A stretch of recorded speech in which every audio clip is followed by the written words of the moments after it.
Hey everybody, Miss Dietrich here. We're taking a look at number 10. 24 is 4/5% of what number? Before we begin answering this question, let's just think about what do we know about 4/5. Let's say we were going to convert that to a decimal.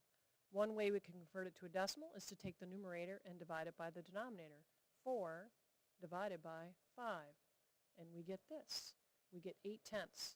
Now if we just slip this decimal value into the place of 4/10, we would rewrite this as 24 is, we can convert that to an equal sign, and then we have 8/10, but it's still a percent of means multiply of what number? So let's use n for our variable.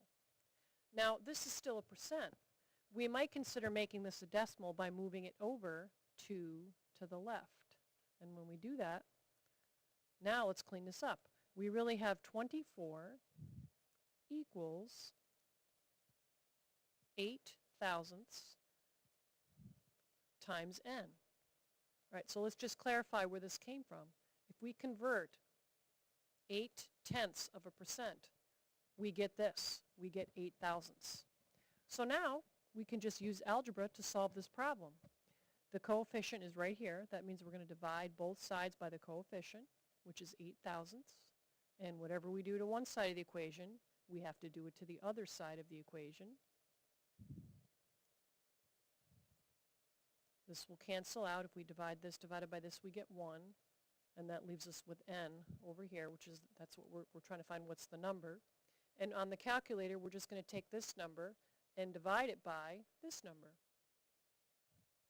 Let's clear it. 24 divided by 8/1000 equals, and we get this. Now that matches choice C, so we're going to go ahead and pick that. Now another way we could have explored doing this question, let's erase all of this. We could make a proportion out of it. Let's explore that method.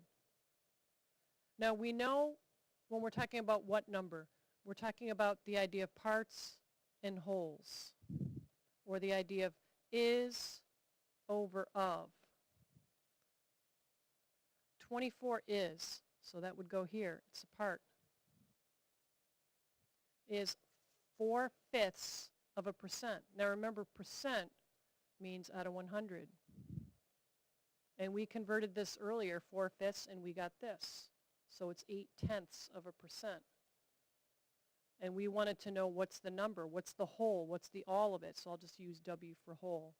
Now if this was our proportion that we set up, then we might explore using cross products.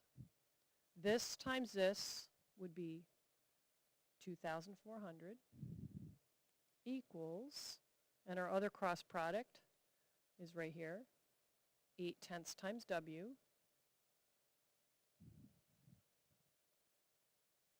And if we were going to solve this, we would divide both sides by 8/10.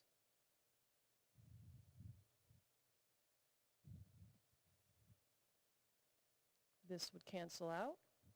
We'd bring down the W.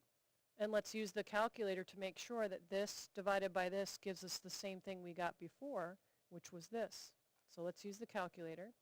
We have 2,400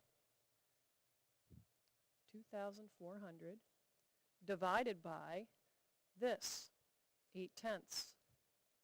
And let's see what we get. We get the same thing. That's just more confirmation that we have the right answer. All right, hopefully you found this video helpful.